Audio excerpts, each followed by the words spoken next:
You're listening to the Assembly on Pediatrics podcast, brought to you by the American Thoracic Society.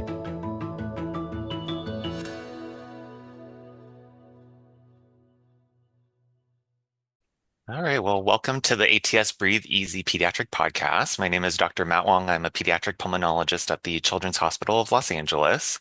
Joining me today are pediatric pulmonologists Dr. Annie Coates from Maine Health Barbara Bush Children's Hospital and Dr. Christy Sadreameli from Johns Hopkins University.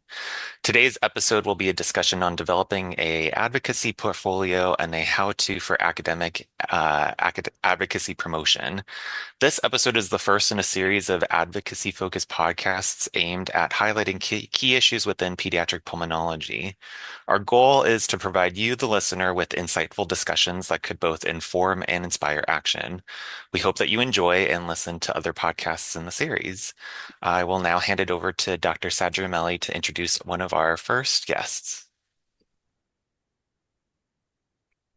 So I'm excited to introduce Dr. Abby Nerlinger. She's an MD MPH and a pediatric hospitalist at Nemours Children's Hospital in Delaware. She's an assistant professor of pediatrics at Sidney Kimmel Medical College, Thomas Jefferson University, and she serves as the program director for the Pediatric Hospital Medicine Fellowship, the medical director for research and scholarship for the Nemours Value-Based Services Organization, and serves as the Nemours site lead for the Delaware CTR Excel Community Engagement and Outreach Corps. She completed undergrad studies at the University of Notre Dame in biology and public policy, medical school at Yale University School of Medicine, pediatrics residency at the Children's Hospital of the King's Daughters, Pediatric Hospital Medicine Fellowship at Children's National Hospital, which is where we originally met, and a Master of Public Health and Health Policy at George Washington University Milken Institute School of Public Health. Dr. Nerlinger has experience in legislative, judicial, and executive branch advocacy at the local, state, and federal levels, specifically in the areas of pediatric environmental health and healthcare finance. She's a prior member of the executive committee of the American Academy of Pediatrics Council on Environmental Health and Climate Change, and her current research focuses on measuring health and economic impacts of health system community partnerships, including medical legal partnerships. She is lead co-author on the article, The Advocacy Portfolio, a standardized tool for documenting physician advocacy, which has been published in Academic Medicine. Thanks for being here, Dr. Nerlinger. Great. Thank you for having me. Thank you both. Well, I'm so delighted to get to introduce Dr. Anita Shah, who's an associate professor of pediatrics in the Division of Hospital Medicine at the University of Cincinnati Department of Pediatrics, based at Cincinnati Children's Hospital Medical Center. She brings extensive experience and expertise in pediatric advocacy and health policy, supported by a Master of Public Health and her experience as a quality scholar in the James M. Anderson Center for Health System Excellence. Dr. Shah was also selected as a PedsNet Scholar through the Agency of Healthcare Research and Quality. Her research has focused on parental adversity and resilience, as well as screening and responding to social needs within the hospital setting. At CCHMC, she serves as the director for the advocacy rotation and the advocacy pathway for pediatric residents.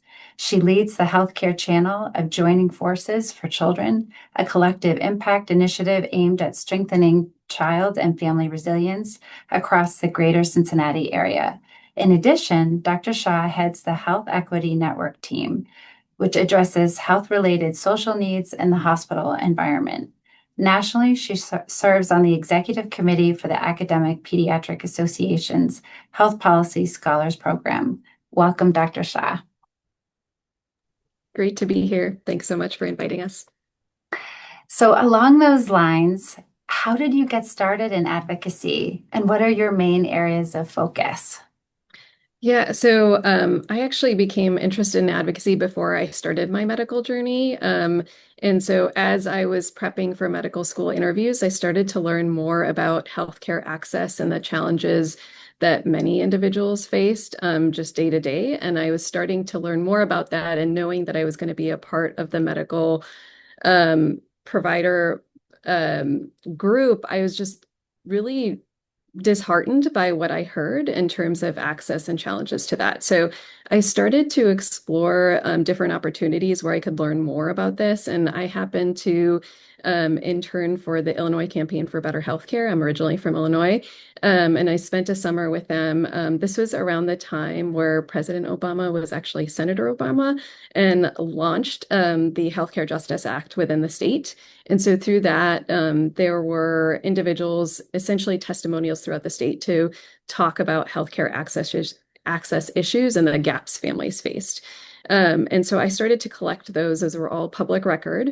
We started to collect those stories and we created a report that would go to legislators to talk about all of the issues and how healthcare inaccess or access was impacting Illinoisans across the state. And so that was my first kind of foray into advocacy. And that led me to work with AMSA, the American Medical Student Association, before I was actually a med student, where I spent some time. We did a weekend institute where we learned all about healthcare.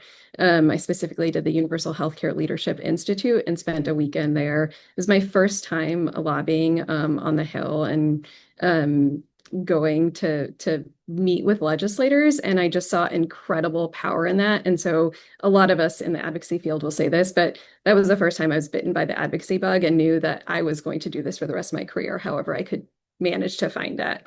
And so that led me to do a number of different activities. I had the opportunity to intern with the AP Federal Affairs as a resident, as well as with the ABC News medical unit, knowing that I wanted to incorporate advocacy into my career. And so that really led me into how do I start to think about advocacy in the academic setting. So now what I do, I wear many different hats, as many of us as advocates do, where I spent time doing the advocacy work, working with community partners, teaching, and then working clinically as well. So kind of the broad spectrum. And that's what I embrace, both as a hospitalist, but also as an advocate. That's excellent. And before we pivot and ask the same question to Dr. Nerlinger, what track are you on, Dr. Shah? Are you a clinician educator, research, something else? Yeah, so I have hopped around different tracks, but it never officially changed. I was on kind of the K Award track for a little period, but I'm currently under the clinical track. Excellent. Great. Dr. Nerlinger, what about you? How did you get started in advocacy and what are your main areas of focus? Yeah, I think the advocacy bug actually got me in high school, I would say. I had an opportunity to represent Delaware at Girls Nation. And at the time, I met with who was then Senator Biden and talked a little bit about a sample resolution I was proposing related to the US's role in climate change. And from there, sort of continue this interest in environmental health and environmental health policy throughout my medical career. As I was exposed to more environmental health, I had initially felt might want to do environmental science, but realized that when you frame environmental issues in terms of their health impact, that it opens up a really important policy window that all of a sudden tends to get more attention, even from people outside of environmental fields. So when I went into undergraduate studies, I had a minor in the Hesburgh program in public policy, public service, which is essentially a minor in public policy. And that minor was really focused, if anyone knows Father Hesburgh, he was an amazing social activist and public servant, and that mission really trickled through the University of Notre Dame and helped me build upon some of my advocacy interests leading into medical school, where I focused a little bit more on the research side. I did a thesis in environmental occupational medicine. I had some exciting internships working in Washington, D.C. for Environmental Defense Fund, for example, working more on environmental health policy. We put together background research briefs supporting reform of the Toxic Substances Control Act, which is the act that regulates the use of industrial chemicals, including PFAS, which we've heard a lot about in the news recently. And because of all of these experiences, when I got to residency, I turned more into the advocacy side of this work through involvement with the American Academy of Pediatrics. And specifically the Council on Environmental Health and Climate Change. And that led into some of my work in a fellowship where eventually Dr. Shah and I met, and thinking about that connection between advocacy and academics, started our work on advocacy portfolios, which we'll talk a little bit more about. I am on the clinician scholar track, which is a non-prefix, non-tenure track. We also have the clinician educator track, which is prefixed. But my work sort of falls in between the two. So we will talk a little bit more, I think, about how I might mirror some of the differences between those tracks. Wonderful. Thanks so much. I have the next question, and I'll start with Dr. Nerlinger, and then we'll move to Dr. Shah. So, did you always see advocacy as part of your academic work? And if not, what helped you see it that way? And how have you been successful in integrating advocacy into your academic portfolio? Great, thank you. I think when I was thinking about research projects, even into fellowship and then the research projects that I work on now, one of the questions that I tend to ask myself is what makes this research impactful when it comes to like the public space? For example, when I was in fellowship, the scholarly project that I pursued was related to medical legal partnerships. Children's National has one of the oldest and largest pediatric medical legal partnerships in the country. And our goal was to evaluate the outcomes and impact associated with that medical legal partnership.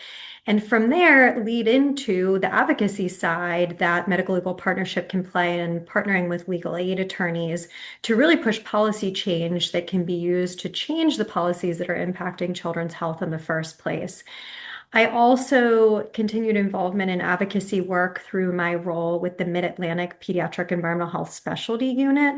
These are regional units that act as centers of expertise in environmental health and can be used as resources for clinicians, community members, government, to identify and address environmental exposures that might be contributing to adverse child health outcomes. And as part of that involvement, at the time, it was located at Children's National Child Health Advocacy Institute. They really had an advocacy focus on things like community health worker visits for home remediation for children with asthma, air quality, a focus on how the District of Columbia approached lead with some of the new lead thresholds that were coming out at the time. So all of the projects that I pursued since then I really tried to integrate advocacy work into this. And I think one reason I've been able to be successful up into this point in doing some of that is that Nemours has been really supportive of the advocacy work that we as clinicians do there. As you might know, Nemours has a National Office of Policy and Prevention that's based in Washington, D.C., that works on federal policy. And in addition to our state government affairs offices, there's really a large focus on their mission related to whole child health, ensuring healthy outcomes and opportunities for all children, and addressing non-medical drivers of health. So that was how I continued some of my advocacy interests and that connection with academic work that I'm doing now. Great. That was great to hear about. Dr. Shah, how about you?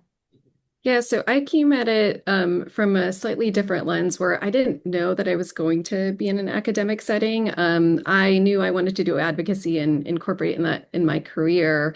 And then as I was searching for opportunities after residency, I applied to the Pediatric Hospital Medicine Fellowship, as well as hospitalist positions, because I wasn't sure which route I was going to go.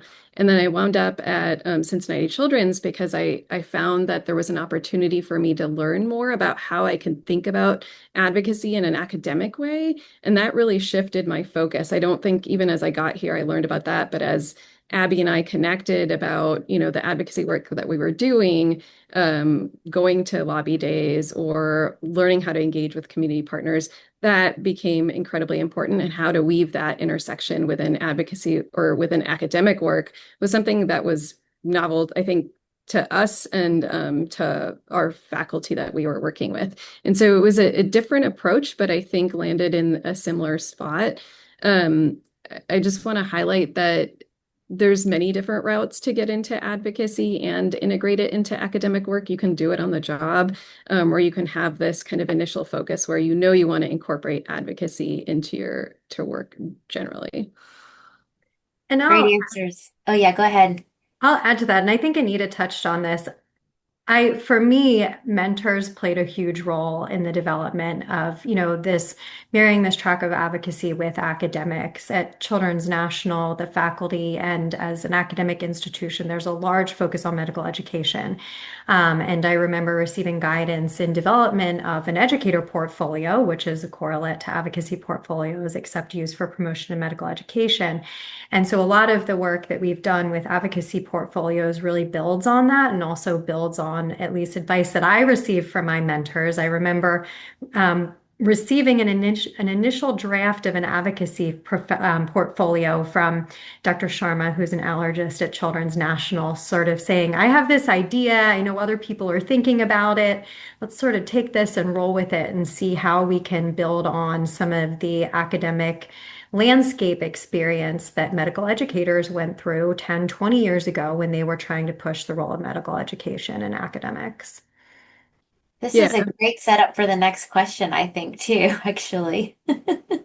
Yeah, I was going to say you both really actually addressed it, but if you have further thoughts or comments, and Dr. Shah, we can continue with you about strategies that you've employed to incorporate advocacy into your academic roles.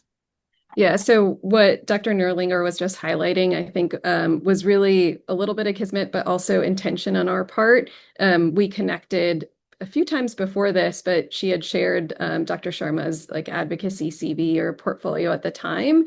And so we talked about it a little bit. I brought it back to my fellowship director, and a shout out again to our mentors here. Dr. Karen Girardi was our fellowship director at the time and was saying, you should publish this. And again, I was still incorporating what that meant. I didn't really quite understand it. But then we took that information. I went back to Abby and I said, this is something we were supposed to publish. What does that mean? And we looped in Dr. David Keller. And from that, a huge shout out that he was so incredibly helpful in us thinking critically about how to incorporate the Glassic criteria.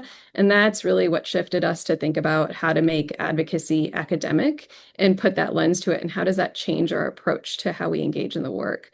And so from there, we started to think, it was in between my first and second year of fellowship, I was learning a lot about research and grant writing. And I started to think about, well, what am I missing? What did I used to do that would help me weave in that? And that was that community engagement piece. And so I started to seek out partnerships with the community that was related to the research that I was doing, because I knew that it was going to have so much more impact, not only long-term, but in the short term with community members. And so that's how we've kind of weaved in the advocacy and thought about it into how to integrate it into our academic careers. So hopefully that answers that question.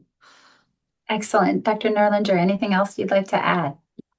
I would say definitely thinking about the role of community engagement, both to help inform the research that you're doing and also how you can take the research that you're doing and translate it into policy and systems change. Another strategy that I've used is really developing research that can be used as an evidence base for future advocacy. And I alluded to this a little bit in my prior answer, but I'll give some examples. So one of the research projects that I'm working on right now is an NIH-funded project through one of our state COBRI grant mechanisms. And the project, I was thinking about, there's so much research going on right now related to how we screen for social drivers, how we implement screening, doing qualitative research regarding how parents might view screening, how providers might view screening. But no one's really asked the community organizations that we're supposed to be referring to after we identify positive screens. So the goal of this research project is we're trying to survey upwards of 1,000 community-based organizations in the state of Delaware to both quantify the resources that they have to address social needs that are identified on screeners, but also what are their attitudes and capacity to accommodate health system referrals. I think we as a health system view community-based organization referrals as being our main strategy for providing an intervention for positive screens.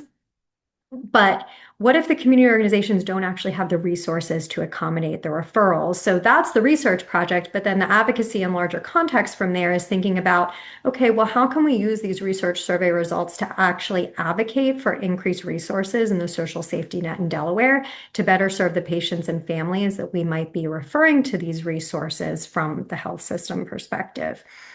Another example is I have a separate grant through a Nemours Jefferson Pilot Award where we're actually looking at clinical prediction models for readmission risk for children with asthma. We're surveying clinical providers to identify factors that they feel contribute to pediatric asthma readmissions and then building those factors into new clinical prediction models. For example, environmental factors are not included in many electronic health record clinical prediction models for readmission risk in pediatrics, but you can imagine that air pollution might be a significant predictor of readmission risk for children with asthma. So the goal is that this is really a mixed method study, that if we can identify some of these non-medical environmental drivers are contributing to pediatric asthma readmissions, that will provide a stronger foundation for doing advocacy to try to prevent these readmissions. Oh, I will be very interested to see the results of that study. That's great. Wonderful. Dr. Sadreameli. So the next question relates to research and advocacy overlap. So first, and we'll start with Dr. Shah for this one. How much do your advocacy and research efforts overlap? Is it 100%? Are there some things that are just research or just advocacy? And also, have you had to make any changes either to research effort or advocacy projects in order to find better alignment? Yeah, I think as with any academic position, I think aligning with your institution as well as your division, as well as the community is really incredibly important. And that's what we highlight both in the portfolio and just as advocates. I think there's always going to be a little pivoting. When I started to get into this work, I learned a lot about adverse childhood experiences and resilience. That was my focus, my research, and how that impacted families in the hospital. And as we started to learn about the screening outcomes for that, I found that we were addressing a lot of basic social needs, the social drivers of health, which is what we're focusing on now.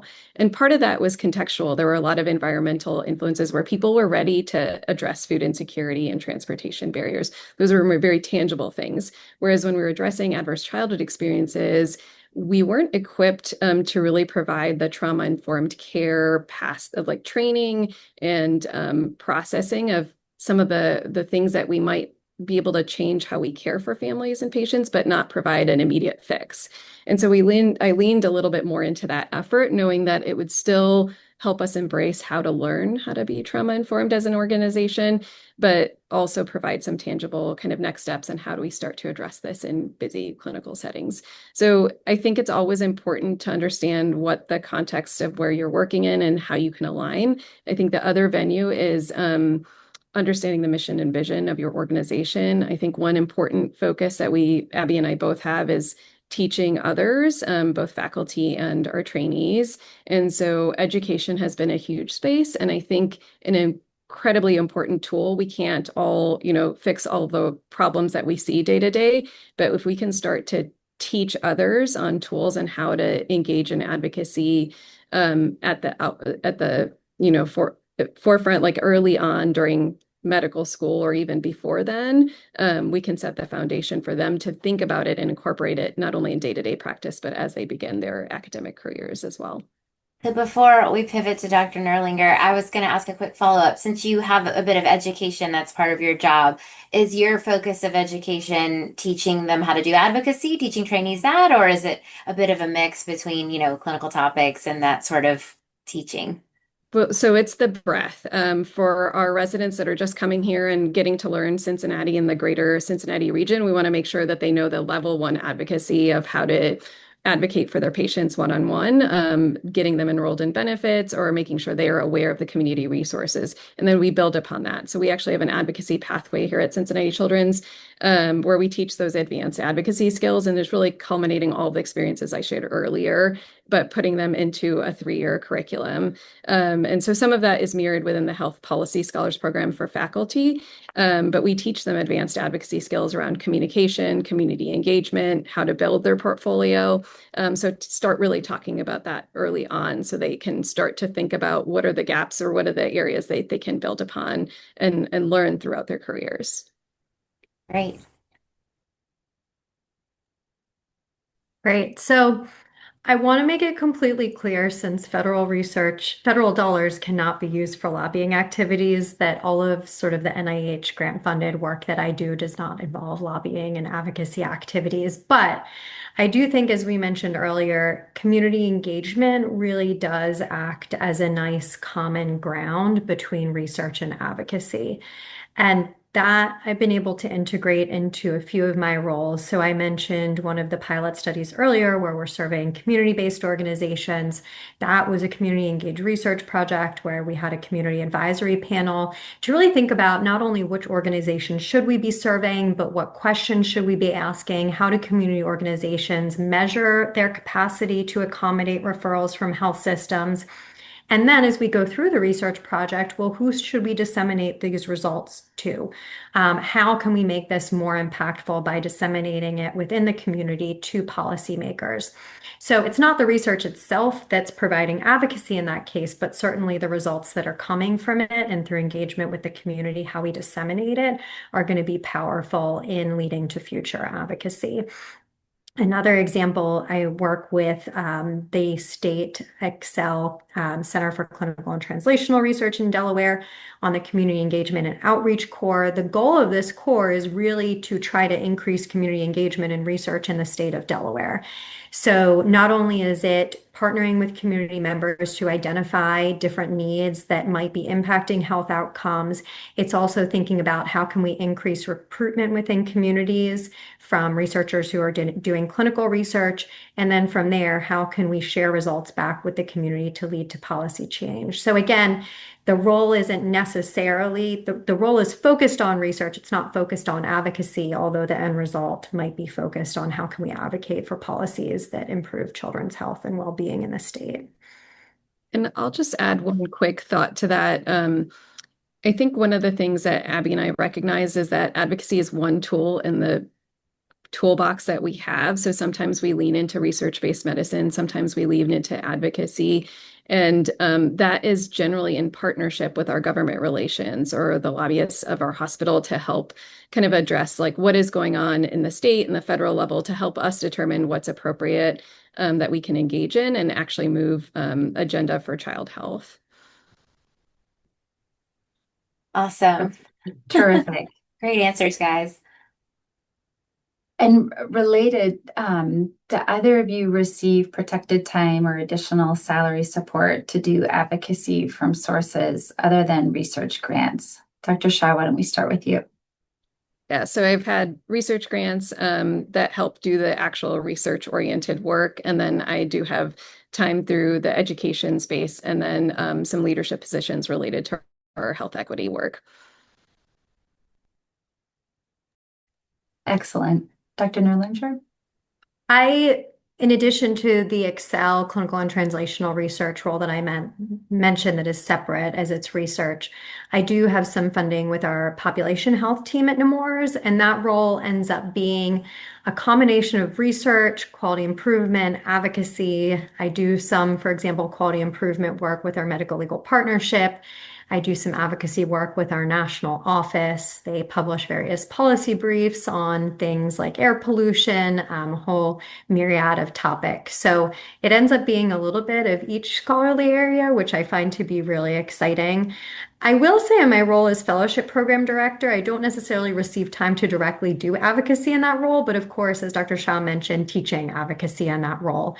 There was a recent survey that came out of pediatric hospital medicine fellowship programs nationally, sort of a needs assessment of advocacy curricula, finding that to be one of the largest needs in curricular development for fellowships and trying to establish a little bit more standardized advocacy curricula across fellowships, given that it can be time and resource intensive to provide that specific education to fellows, but that it's obviously incredibly important when it comes to academics, our role and obligation as physicians, and our obligation to serving children. Next question. And we'll start with Dr. Nerlinger. What advice do you have for institutions as they consider increasing the value of advocacy in the physician scientist promotion tracks, really any promotion tracks? But I think that one particularly has been closed to advocates, and I'm starting to see signs of it changing. So that's why we asked it that way. And then after you tell us that, we would love to hear what advice you have for physician advocates too, regardless of track, just assuming people who are in the academic space. Sure. I think framing this discussion, it's really important to think about how we measure value in pediatrics. And actually, the American Academy of Pediatrics has a really nice policy statement on this exact topic. So how do we measure value, implications of value-based care and alternative payment models in pediatrics? And the idea of it is really that our investments and how we measure value in pediatrics are really supposed to be long-term. So when we think about what's best for children, it's going to be something that's difficult to measure on a day-to-day basis, but that it's really thinking about how our immediate investments can impact long-term health outcomes and well-being outcomes.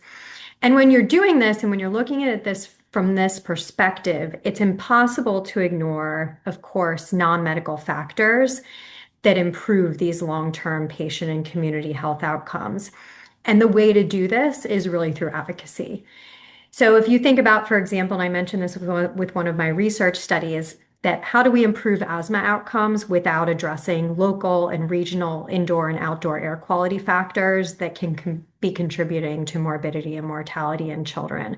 And not only in homes, but also in schools and playgrounds, and really thinking about, well, how can a health system who wants to impact long-term child health outcomes impact all of these settings that can be contributing to asthma?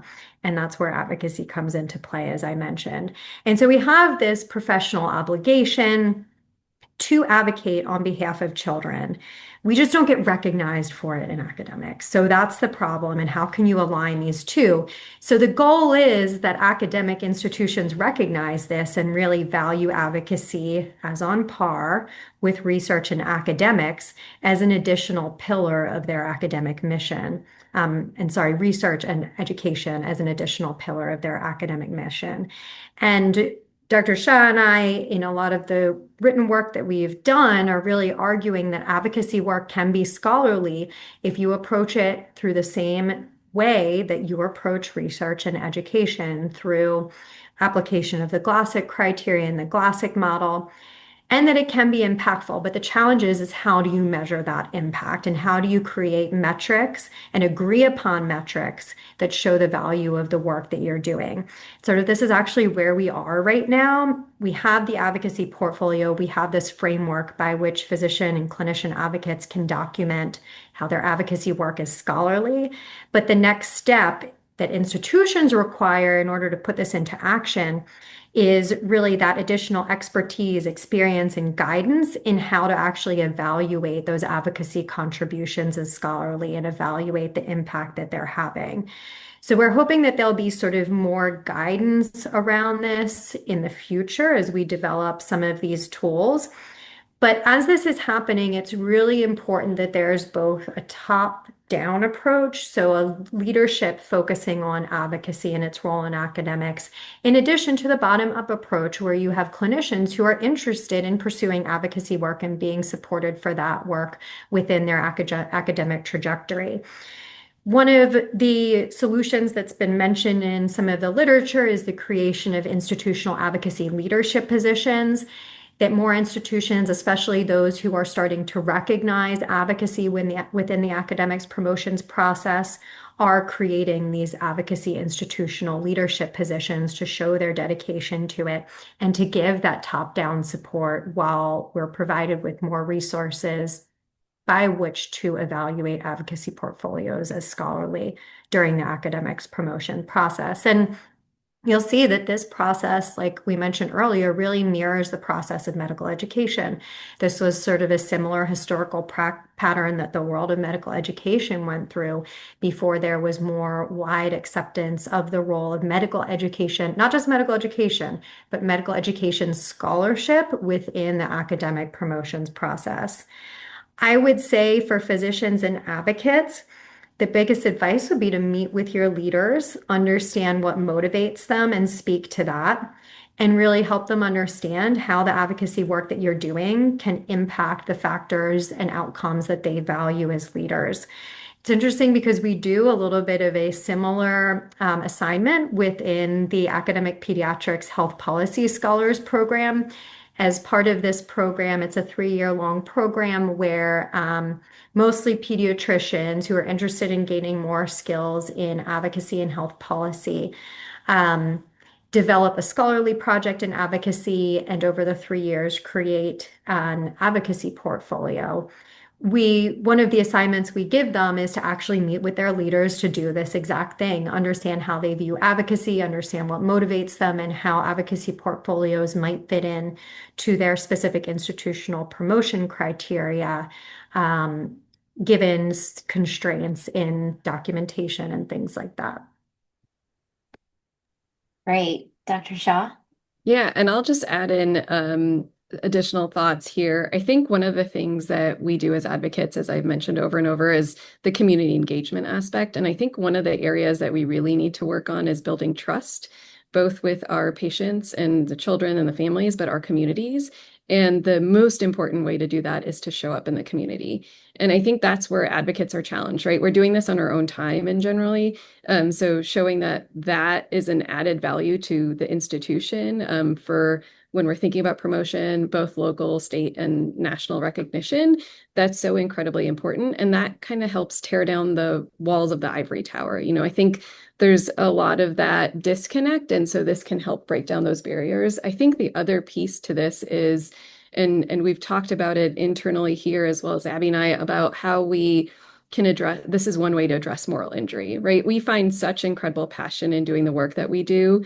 It provides us a way to do the work outside the walls of our one-on-one, hospital or patient encounters, to really add value back to what we're doing, but also to the families that we serve. And so from that lens, and at an institutional level, thinking about how this can protect faculty from burnout and prevent moral injury, I think is so incredibly important. And in that same vein, not only creating the promotional tracks, but also adding in faculty development trainings around advocacy or policy engagement to funnel as another way to serve the community can be really incredibly important. I'll just highlight for physician advocates, it can feel really incredibly daunting. I always say that advocacy is a marathon, it's not a sprint. And so you can do 1-minute advocacy, you can do career-long advocacy. What you have time for is appropriate, but making sure you're aligning that work with your employer or your institution and the mission and vision is so important. And creating your elevator speech, that's another kind of skill building that we do with our health policy scholars, can be really incredibly important in moving the needle and getting folks to buy into what you want to do.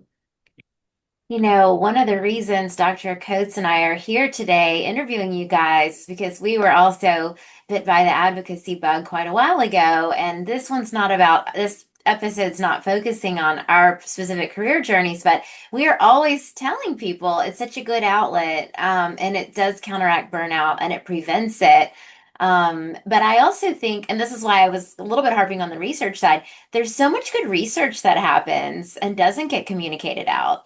And that's just one example. I love the idea of connecting more with the community, not only to like reflect back what we learn, but also to hear from them and like, adjust what we try to learn and what we try to advocate for and what we try to study. So yeah, for me, I think there's room for advocacy in all tracks, and I think institutions need to see the value in that. I'm glad to see some change here, but I feel like it's going to need to change more too.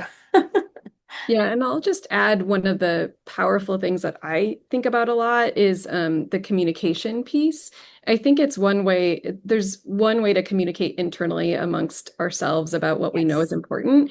We are very inadequately trained in how to communicate that to the public.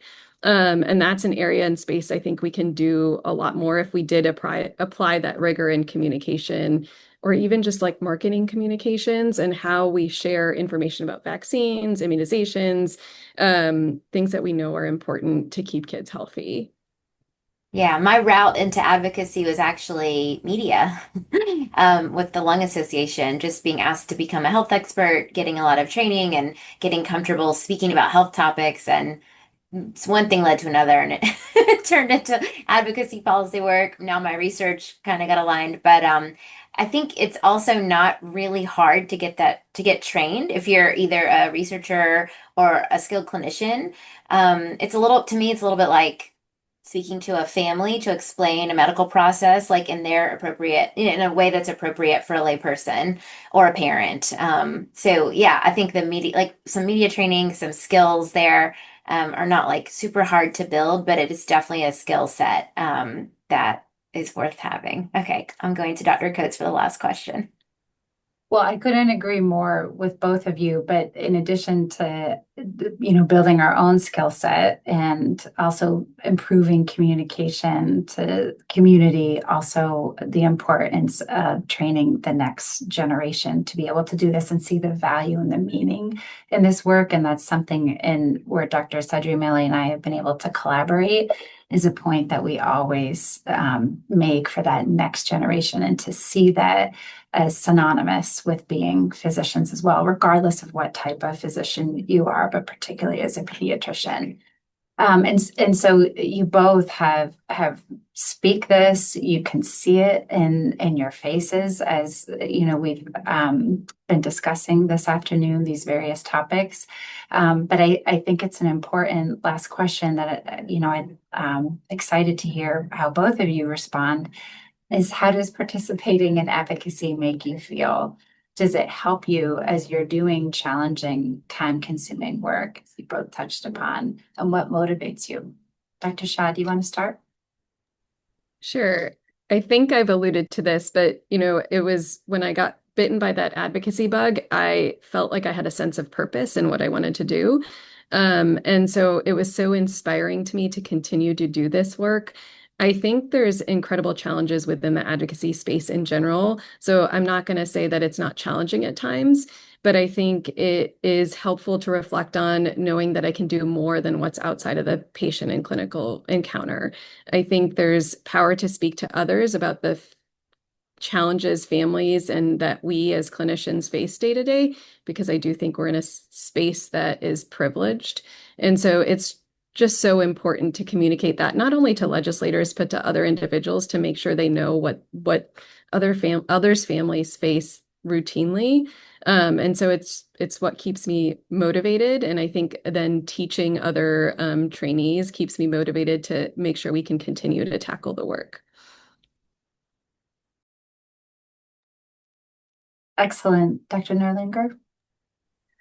I agree with everything that has been said, and definitely it provides meaning. I think for me, especially, one thing that's helped is that I currently practice in the community where I grew up, so that all of the advocacy work that I do feels very personal to me, including a lot of the environmental health advocacy work. I sometimes when I talk about environmental health, I start with a story about a river near my house around where I grew up that we used to swim and play in, but is now closed because of combined sewage overflow events. and no one can use it for aquatic recreation anymore. And that was sort of one of the big events in my life that really changed the way I think about my role as a physician and my role within advocacy. I think the flip side of that is, as Dr. Shah was alluding to, is that it can be just as time intensive as some of the clinical work that we do in its own way. Despite that, it is very fulfilling. It adds a lot of meaning. I like to think of medical legal partnership as an example. When we refer individual patients to legal aid, it's an immediate solution. It's a Band-Aid. We are able to get a family connected to certain services, whether that's home remediation, whether that's access to resources for food insecurity. But that the real goal is to go further upstream to change the policies and systems that are impacting their barriers to accessing those services in the first place and their barriers to achieving optimal health and well-being in the first place. And so one reason I'm very passionate about medical legal partnership is because for me, it sort of provides both that immediate interaction with the patient, but also the ability to sort of go upstream and think into, well, how can we change the systems and policies that are going to impact entire communities and populations? And that's definitely what has given meaning to my work.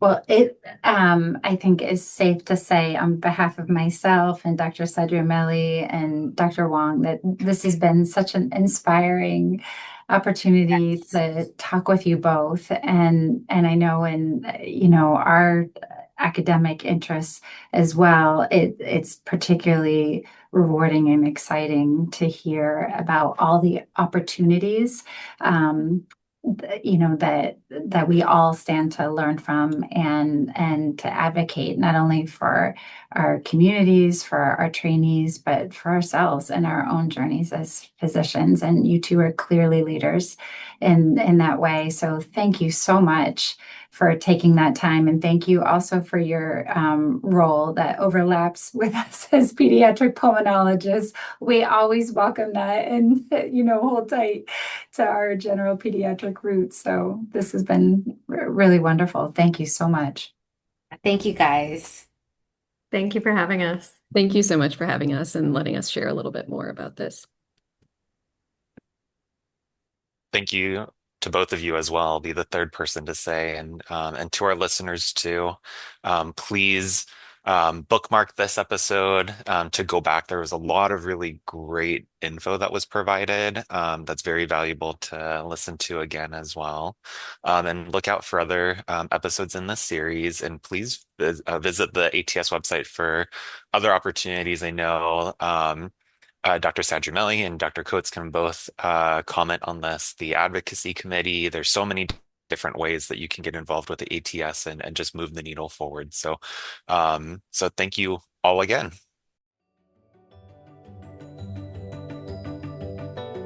Thank you for joining us today.